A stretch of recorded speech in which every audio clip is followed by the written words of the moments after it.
What is going on, guys? Bruin Steel here. Welcome back to another WWE broadcast. I'm your host, Bruin Steel, and I am once joined by Canadian Yorker, and we are recapping the Monday Night Raw that took place on August 12th, 2024, and it took place in Austin, Texas. How are you doing tonight, Canadian Yorker? Doing great tonight. How about yourself? Good. Can't wait. It is the road to Bash in Berlin, and we are Bash in Berlin taking place at the end of this month, so it's just around the corner.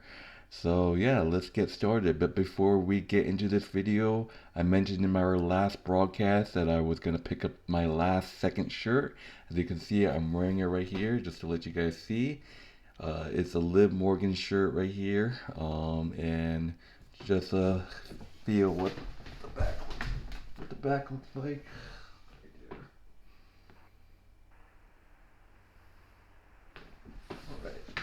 So, this is for all you Liv Good tonight. fans, but I just like making custom shirts, so I just wear it whatever. So I'm not a Liv fan. I like her, but not a big fan as I am of Tiffany. So, um, but let's get started with this broadcast. So, to start off the show, we start off with Rhea Ripley, and obviously, this is intense moment for her getting backstabbed at SummerSlam. Rhea Ripley said that she had a lot of time to think about what happened at SummerSlam, and she said that relieving her head, think about every last thing. She said that she's pissed the hell off. She said Dominic stabbed her in the back. But then Liv Morgan ran away with her championship, but claims that she can't run forever and that she's Rhea Bloody Ripley. But then she gets interrupted by Liv Morgan and then followed up by Dominic Mysterio. Liv says that she thinks Dom says have things, so we get to hear why Dom backstabbed Rhea. And Dominic Mysterio says that it was embarrassing to call her mommy, to call Rhea Ripley mommy, and she says Dom says he's got a girl that calls him daddy. And then he said that Dom said that Liv gives him all the chicken tenders, whatever he wants, let him play video games, whatever he wants, and let him be himself. And he said that's something Rhea can never do. And Dom says that Liv actually helped him beat his deathbeat bad, unlike last time. So Rhea Ripley didn't actually has never actually helped Dom beat his dad. So but then Rhea Ripley says, "Oh, I'm proud of you, and actually proud of you watching him grow to a man he is today." Um, but then Liv starts taunting her, responding to sloppy seconds, and then Damian Priest appears and attacks Dom into a brawl, and then Liv tries to save when Rhea chases Liv throughout the stadium. So and the whole yeah venue. So that's pretty much the end of the segment. So and then leading up to the first match of the evening, Carlito, Dom and Damian attacks Brawl to the ring until Dom gets saved by Carlito, cutting off Priest. But Damian Priest didn't pass packing, which goes to the first break, leading to the first match. So, what are your thoughts on this opening segment with Rhea, Liv, Dom, and Damian coming out? Well, like we said, I've been saying for the past few weeks that Rhea Ripley has had this coming for some time, and she is suffering right now because of what she's done to Liv Morgan. Liv Morgan is just relishing every minute of it, of this rivalry that she has with Rhea Ripley. Dominic is his own man now. Looks like Dominic is as free as he can be to be the man that Rhea Ripley did not want him to be, apparently, but he is his own person, and now we'll have to see what's going to happen between Liv and Rhea, and I believe Dominic is going all in and being on Liv's side, and he is no more with Rhea Ripley anymore. Alright, so moving on to the first match of Monday Night Raw, we got Damian Priest going one on one with his former Judgment Day buddy Carlito. Well, I wouldn't say Carlito and Damian Priest were buddies, but let's say Judgment Day member. Carlito versus Damian Priest in a one on one match. Man, no one can stop Damian Priest. Like, this is the thing, though. It's just the Judgment Day, just they're useless without Damian and Rhea. So far, they made Damian the stronger person. They just made the new faction weaker because they just kept running away from Damian and Rhea. But talking about this match, this was a it was okay of a match, you know, obviously. The broken arrow connects, float over, and it just went back and forth. I kind of thought maybe Dominic Mysterio was going to get involved, but no. Damian Priest was just too much for Carlito. Damian Priest hitting the South of Heaven on Carlito to get the win. Damian Priest defeats Carlito by pitfall. But post match, JD McDonagh attacks from behind but gets sent passing with the right hand. And then Finn Balor and Dominic Mysterio joins in the fun until Rhea Ripley's music hit and the Judgment Day scatters. Like I said, there just doesn't look like a strong faction. They always run away from Damian and Rhea. Maybe you should have kept them. Maybe you should have kept them. But then South of Heaven on McDonagh, and once again Priest and Rhea Ripley embrace. And then I think Damien tried to kick Finn, but then JD McDonagh took the bullet. But then Rhea Ripley gets pulled out of the ring by Liv Morgan. And they just start brawling again. So what are your thoughts on Damien Priest defeating Carlito? Honestly, I mean, it kind of does kind of make sense that Judgment Day dropped the ball with Damian Priest. He was the stronger, one of the stronger members of the faction, and now they are not as strong as they were before. It's going to take all of the men from the Judgment Day to be able to face Damian Priest, and I'll just say it's like a cakewalk for Damian Priest to face Finn Balor, JD McDonagh, Dominic, and Carlito. These four guys against Damian, it's Damian that's gonna win all day. I mean, what can you say? He's a bigger guy. Rhea Ripley, he's obviously stronger than Liv Morgan, even though Liv Morgan has beaten Rhea Ripley before. But when Rhea is 100% healthy, Rhea is a tough person to beat. And yeah, I saw something on WWE. They're calling Damian and Rhea the Terror Twins, and this is exactly what Damian and Rhea are doing to the Judgment Day. They are terrorizing the Judgment Day, terrorizing them, and it's kind of poetic justice. They pissed off the two leaders. We could say that Damian and Rhea are the power couple for the Judgment Day, and they pissed off the power couple. But now they have to deal with the consequences. Yeah. Do you think it might be a long shot, but do you think Damian Priest and Rhea Ripley could act like kind of like what Rhea had for Storm because the first time Damian Priest kissed Rhea Ripley on the forehead, and then he kissed her again, I think a second time. So I don't know. I don't know. I yeah, mean, I think Jay is gonna get Jay himself Uso. involved. People are shipping Jay Nah, Uso and Rhea. So nah. it's just I think Jey Uso is probably gonna throw him. Jey Uso is definitely gonna throw himself into this mess because he is a part of it in a way. So yeah, yeah. that's what I think. I feel like because Jay Uso and Sami Zayn are gonna go after the tag team titles, that could people are saying that Rhea Ripley and Damon Priest could cost Judgment Day their titles and help Sami and Jay. That could lead to them teaming up together against the New Judgment Day. Sami, Damian, and Jay and Rhea. Imagine. I mean, I could see that happening, but at the same time, I could see DIY getting their tag team titles back, which would be great to see. I don't want to see Sammy and Jay win it. Jay's already won it before, so DIY has to get their titles back. But this is the Raw's titles. You mean someone else? Yeah. DIY is on SmackDown. Or All one right. of the other tag teams All right. that has to get it. So, All right. So moving on to the next match. This was a squash match between the new inquired Odyssey Jones against Vincent Whitney from NXT. So if you guys didn't know who Vincent Winey is. He's from NXT, and I believe he is dating Cora Jade. So that is Cora Jade's boyfriend, actually. So, but this was just a squash match. Odyssey joins, defeats Vincent Winnie, but with a spinning side slam by Pitfall. So, doesn't really. I don't know if I want to talk about this match. Do you? I think we should skip it. I mean, it was just a squash match. I mean, if it's a squash match, Yeah. then it doesn't really need to be mentioned too much, All right. other than the fact that you said Odyssey Jones is on his way upward, and it's just good for the New Day.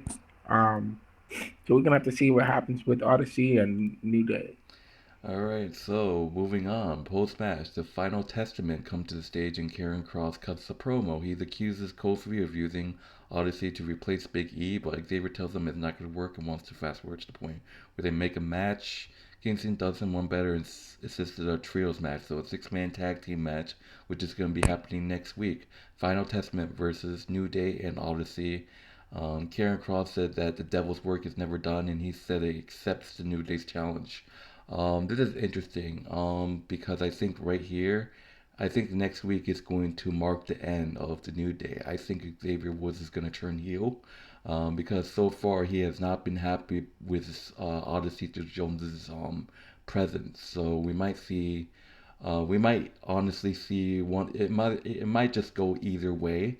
We might see we might see Xavier turn heel, or we might see Odyssey Jones and Kofi turn on Xavier, making Odyssey and Kofi the heels. So either way, I think this is the end of the New Day. So any thoughts? I think it'll be interesting to see what's going to happen. If the breakup of the New Day is going to be because of Xavier, or it's going to be because of Kofi and Odyssey. In all honesty, I don't think I've ever seen Kofi turn heel before. I think he's been a face guy for a long time now, and I think in the past Xavier has been a heel type of guy, but I think it would be interesting to see Kofi turn heel and feud with Xavier in some way, form, or fashion. But in terms of what's been going on with the Final Testament, I think the best storyline is for Xavier to turn heel because if you see Karen Cross has been begging Xavier Woods to let out his anger and you know destroy everyone, so we can see Xavier finally coming through, and it just wouldn't be him joining a Final Testament. It would just be about Kofi, not the Final Testament. It would be Xavier not joining the Final Testament. It's not going to happen. I think the Final Testament is strong as it is. I just think that Xavier might just go on a singles run against Kofi. So yeah, that's just my thoughts. But moving on to the next match, we got a Texas Tornado tag team match between Alpha Academy, Akira Tozawa, and Otis against American-made Brutus and Julius Creed. So the rivalry is intense in this rivalry, so it's confusing. Is Alpha Academy feuding with American Made, or is American Made feuding with the Wyatt Six? I just feel like American Made might just go feud with the Wyatt Six and Alpha Academy go on their way because I think Alpha Academy is gonna be on NXT for a bit because we saw Otis versus the NXT the North American champion 1-on-1, so we might see Alpha Academy just go to NXT. But this was a great match. Otis trying to do the caterpillar, but Brutus is breaking this up. But the whole story, what happens is what happens at the end. Um, I kind of had a feeling this was gonna happen. We almost was gonna do a video on it. Alpha Academy showing fight. They were getting things situated. They had the momentum, but out of nowhere, we talked about this. I think I called it maybe a couple times. It might happen. It may not. No, excuse me, not Naya, excuse me. Ivy Nile has officially turned heel. Ivy Nile comes out of nowhere and attacks Maxine's, takes her to the announce table and chokes her out. Ivy Nile turning heel, turning on her best friend Maxine Debris, helping the Creed brothers take advantage and end up winning. So Ivy Nile betraying Maxine. I think everyone saw this coming. Some people didn't see it coming, but I think the right call was. I think this was the right call. Where the Creed brother goes, Ivy Nile follows. I think Ivy Nile has been with the Creed brothers for so many years now. So I was like, I think it's gonna happen. The portrayal's coming, but I didn't expect to be it this quick. So Ivy Nile betrays Maxine, attacking her, choking. So that will do it, guys. Ivy Nile and has officially turned heel. So what are your thoughts on this match where American Made defeats Alpha Academy? First of all, I just want to say this, that I believe that the Alpha Academy definitely has it. They have the ability to win the crowd. Otis has it. Tozawa has it. Maxine has it. They can definitely function just fine without any assistance from from from Chad Gable or from Sami Zayn for that matter. I believe that the crowd is really behind Otis, and so to be honest with you, I don't think it would make sense for someone to join Alpha Academy and to be there to help them out in the sense. I think Sami Zayn will be there, not as the leader, but as a consultant, as a mentor for Alpha Academy to help them out when they need help. Um, and so it makes more sense for that to happen. I think Ivy Niles' portrayal of Maxine, man, it's been building for some time. Because they definitely have the it's been there. Um, it kind of makes sense that it would happen. But it's been some time since they've been together, Ivy Nile and Maxine. But I think it's about the right time for Maxine for Ivy Nile to turn on her because honestly, Maxine hasn't really done much, and so uh, Ivy Nile is definitely his turn is definitely warranted. So and this also will help push Maxine to be the best competitor that she can be because now she has somebody that has betrayed her, and I don't think that this storyline between American Made and Alpha Academy is over just yet. It's still going to happen. It's still going to continue. We need to see Otis and Alpha Academy overcome American Made and Chad Gable. So we got to see that happen. I think we might see a three-way match between Wyatt Six, American Made, and Alpha Academy sometime in the future.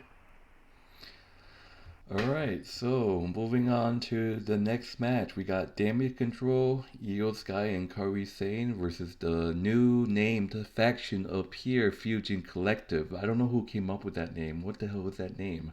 Of Shayna Baszler and Zoe Stark along with Sonya Deville.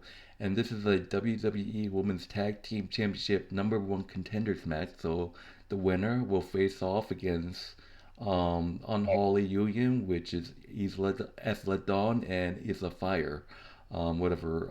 But this was a great match, and yeah, it was it just shows you that the crowd is beginning to have pop for Io Sky and Kairi Sane. Like I said, it takes some time for people to realize, oh, David Control is a face faction now. They didn't really get any pop, but in this match, you can see people clapping when Io's in trouble or Kyrie's in trouble, showing a little bit of that, babyface David Control, has it in them, like them pumping up the crowd, making them cheer for them. So yeah.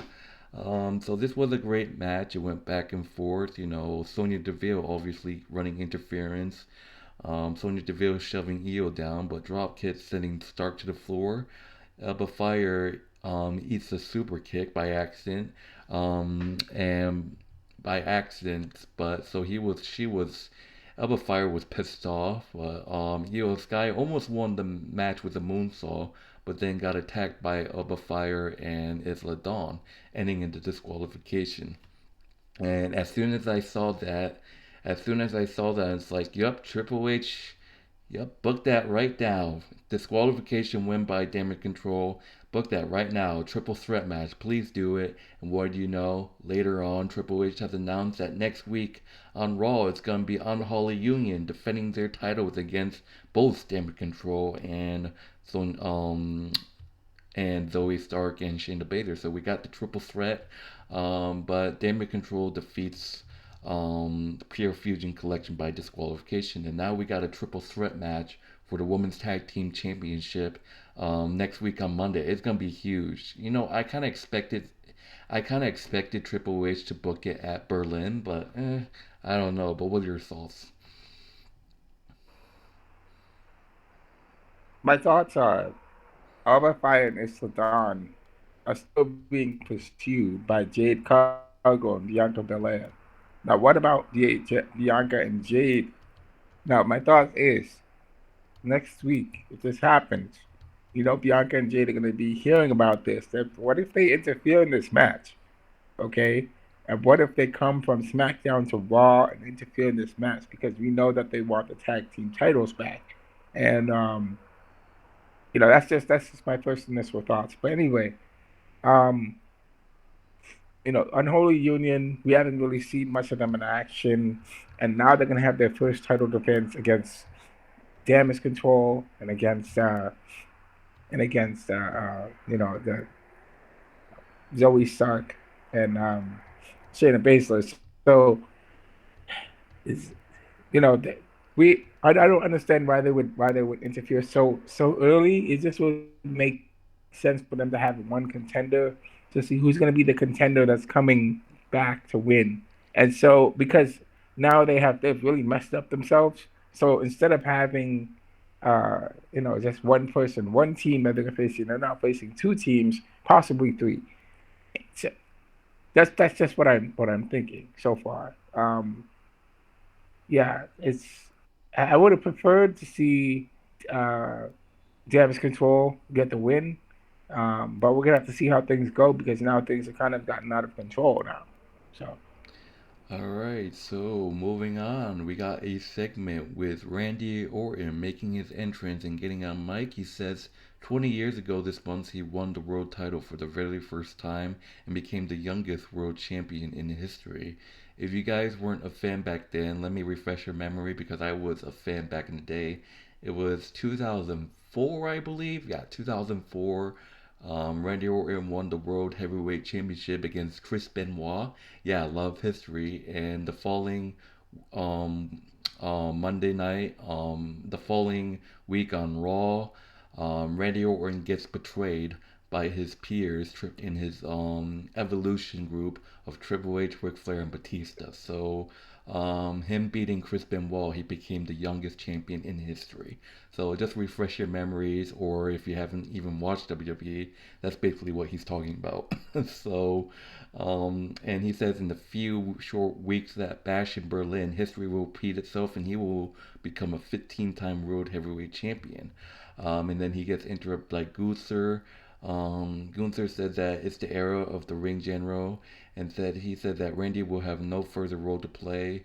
And then basically Randy said he's the most unpredictable, violent, and successful superstar in the game. Gunther said he disagrees that he's actually predictable. And he says that he's going to give him the beating of a lifetime in Berlin. And he said that too because that Randy will never become a champion again. And then he pissed off Randy Orton, bringing back to 2009 heel Randy Orton vibes. Like, Gunther had to bring up Randy's family. He said that Randy's grandfather was a screw up. He said that Randy's dad Bob Orton was a screw up, and that just made Orton so pissed off. And Gunther said that Randy Orton is a screw up, and they start headbutting and stare at each other, and they get interrupted by Drew McIntyre, which is interesting. I was like, wait, what? So Drew McIntyre interrupted them, and I'm like, whoa, boy, does Drew actually wants a piece of Randy Orton? We all know Drew wants his world title back, so I'm thinking maybe that could be the reason. I'm thinking, what? Oh, that'll be a. I'm like, think about it. I don't think it's gonna happen, but imagine. Oh my God, that'll have been a banger of a match if they book it. Drew McIntyre versus Gunther versus Randy in a triple threat match. But imagine if that happened. That would have been a banger of a match. That's something to think about Triple H in the future. But knowing the history between Drew McIntyre and Randy Orton, especially that they feud over the WWE Championship back in 2020. So that's something to think about. But then CM Punk comes out of nowhere, who people claim that he had transportation issues. CM Punk once again getting a piece of Drew McIntyre. Drew McIntyre overpowered him, took out his belt, but then CM Punk overpowered, took the belt, and was able to take advantage. We saw CM Punk we saw CM Punk. We saw CM Punk whack Drew McIntyre multiple times with the belt, and on top of that, Gunther got distracted, and Randy Orton RKO out of nowhere hits the RKO on Gunther, and that pretty much ends the segment. Randy just staring at Drew, picking up the title, and then just Drew McIntyre running away from CM Punk. CM Punk standing tall, ending the segment. So, what are your thoughts?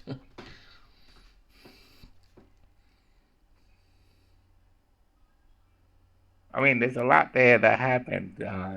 Gunther definitely trying to play those mind games to get into Randy's head, but he can't play those games because Randy's the master of the mind games. So Randy was able to just withstand that, and he did take personal shots at Randy. And of course, that's going to piss if you piss off Randy Orton, that's going to make he's going to make you pay. Wish you never said those things, and that's exactly what happened. And it's going to be interesting to see if Randy will overcome Gunther at Bash in Berlin, or if Gunther's going to retain. Of course, um, Drew McIntyre's coming out is totally random, out of nowhere. But he has no place in this match, in this feud between Gunther and Randy. So, CM Punk came and he surprised him. He uh, definitely, survived. He survived Drew McIntyre's onslaught, and he was able to whip him a good one. And it's kind of funny. So, like I said, like we said last week, Drew and Punk, this feud is not over. Drew tried to get back the bracelet that was taken from him by Punk. I'm sorry, Punk tried to get the bracelet that was taken from him by Drew, but he wasn't able to get it back, unfortunately. So, that's just the wild, crazy stuff that's happening. This is not over yet. All right. So, and it was an indication that maybe Triple H might book CM Punk and Drew McIntyre since Drew McIntyre introduces the belt. There's a chance that people are saying that Triple H might book CM Punk and Drew McIntyre at Bash in Berlin in a strap match. So, if you guys don't know what a strap match is, basically two competitors are strapped to a rope or a belt. I think it's actually a strap belt, and then it's just it's like no disqualification.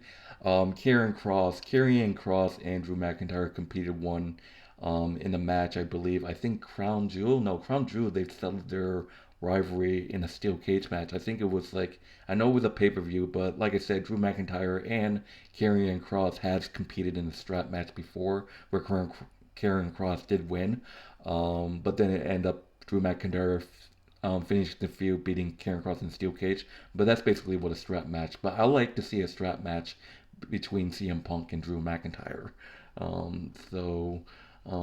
But moving on to the next match, we got Big Bronson Reed versus The Miz. And R-Truth, man, what are you doing, man? He's like to Miz in the backstage segment, I got you a match with Braun, meaning Bronson Reed, not Braun Breaker. And Miz got excited and was like, "This is Bronson Reed, not Braun Breaker." And then yeah, so basically, don't want to talk too much about the backstage segments, but Big Bronson Reed and the Miz. Um, it was horrible for the Miz. I feel bad for the Miz. I feel like the Miz will turn on R-Truth soon. It brings back the memory of the rivalry they had back in the day. If you guys don't know, R-Truth and Miz actually had a rivalry back in the day. Forgot what year. I believe maybe it was like 2010, 11. I don't even remember. But then Yeah, it went back and forth, but Big Bronson Reed was just too much for the Miz, hitting the 747 splash. But once again, Big Bronson Reed wants to take out competition. He tries to do to Miz what he did to Seth Rollins last week, trying a 747 splash, but then R-Truth saves the Miz and gets hit instead. But once again, Big Bronson Reed hits R-Truth over and over again, once again, forcing the referees to come out to try to stop him, but Big Bronson Reed just keeps squashing R-Truth. But for once, Adam Pearce, where the fuck were you last week? Adam Pearce actually came out, but still can't get a hold of Bronson Reed. Bronson Reed just keeps hitting the splashes. Adam Pearce wards them off, but Bronson ends up hitting one more for good measure. R-Truth, man, probably gonna be out for a bit. I don't know. But man, someone needs to stop Bronson Reed. Like, holy shit. And he's already been fined like twice by Adam Pearce, so I imagine Adam Pearce is going to make an announcement saying that, oh, that's it, I'm suspending Bronson Reed. But what are your thoughts on Bronson Reed defeating The Miz? Oh boy. I mean, of course, Bronson Reed. I mean, now he's on a rampage right now. He took out Seth Rollins. He's tried to take out the Miz, but he ended up taking out R-Truth, and it's just unfortunate that this would happen. Um, he just pulverized R-Truth, just like he pulverized Seth Rollins, and he obviously this he wants something, just like the Braun Breaker did. The Braun Breaker was just destroying everybody, and he could because he wanted a title match, and now Bronson Reed is on a warpath to destroy somebody to get their title match path. And what is he gonna do? What is his goal? We don't know what his goal is as he keeps on taking people out. So he is gonna get himself suspended. Alright, so we are finally here at the main event of Monday Night Raw. We got Braun Breaker defending the WWE Intercontinental Championship. I don't know why it says number one contenders match.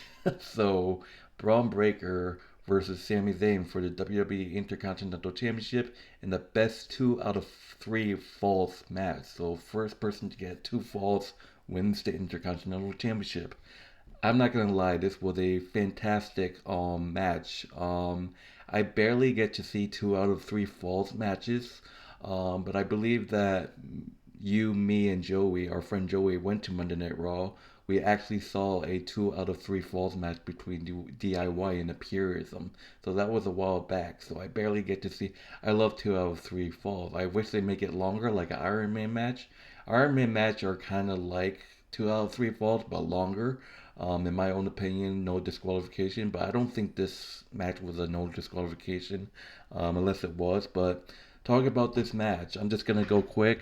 The Braun Breaker was in control, but then out of nowhere, Sammy had that fight and was able to hit a Lumen kick out of nowhere, getting the first pitfall, going up 1-0. I was like, okay, okay, Sammy. Sammy getting the first fall. He goes up 1-0. But then this is at this point where I'm saying, Braun's gonna win. Braun's gonna win. Sammy's just looks strong. But that's what happened. Moonsault off of the barricade. Sammy tried that, but Braun catches him and long darts him, Sami Zayn, over the timekeeper barricade. And I'm like, wow, what a hit. But then Braun Breaker was a power slam, and then Breaker hits a spear, doesn't go for a cover, but then once again the straps are down off the rope. Braun Breaker hits a second spear on Sammy to get his first pin. Braun Breaker wins the second fall by pinfall with a spear, evening things up that one. This is it, guys. Winner. Next pin wins the Intercontinental Champion. Look, Sammy put up a great fight. But it wasn't enough. Braun Breaker, belly to belly suplex and Zayn flying. Um, but then Sammy goes to the top rope, but then Braun Breaker kicks out of this unbelievable leap schoolboy by Sammy, but then he tries to go to the top, but then Braun Breaker hitting a spear in midair. Imagine what Edge used to do back in the day. The Edge is spearing people in midair. Braun Breaker spearing Sami Zayn in midair to get the win. Braun Breaker wins the final fall by pitfall, but with a spear going 2-1. that would do it. Braun Breaker successfully retaining the WWE Intercontinental Championship, and we all knew this was going to happen. So, but still, they had so much great chemistry in the ring together. This is the final chapter. By the way, this is the end of the rivalry, guys. This is what ended it all. So, Braun Breaker defeats Sami Zayn in a 2 out of 3 falls match to retain the IC title. So, what are your thoughts on this main event? I believe that yeah, this is probably the end of what the end of this rivalry between Braun and Sammy, um, and I'd say it's probably a perfect ending for Braun and Sammy because Sammy has bigger things. Well, not I guess he has old things he has to settle with Jey Uso and some things from the bloodline that he has to focus on, and so it makes sense that Braun Breaker is the one that takes on the mantle of the Intercontinental title, and we're gonna see someone be the next challenger that's gonna step up to Braun and either beat Braun or or Braun's gonna retain his title and continue his reign. So that's what's gonna happen with Braun. Sami Zayn, he's done his thing. He's lived out his time as champion. He's definitely defended his championship, and it's time for him to move on and do better things. All right, so we have to see what's next for Braun. I don't know if I feel like Dragunov is gonna get a shot. Maybe I like to see Dragunov and Braun again, but that would do it, guys, for Monday Night Raw. My name is Bruin Steele. This is Canadian Yorker. In terms of grading, I absolutely love this show. I just loved it. It was great. I had nothing against this show, so I'm giving this show a plain A. How about you? I will give this show. I thought it was a great show. There's definitely some things um, that stood out well, and we have to continue the momentum going forward. In regards to certain things that happened with the Judgment Day and Braun and Sammy, Otis and the American Maid. There's a lot of good things that happened, so I would give this show an A. All right, so that will do it, guys. Thank you guys for watching. If you haven't done so, like, subscribe, check out Canadian Yorker's YouTube channel. The link will be in the description, as well as our WWE Wrestling Bros channel. Link will be in the description. But that will do it, guys. Take it easy, guys, and we'll see you guys in the next broadcast, which hopefully is this weekend. I don't know which day it will be, but me and Canadian Yorker are going to talk about that.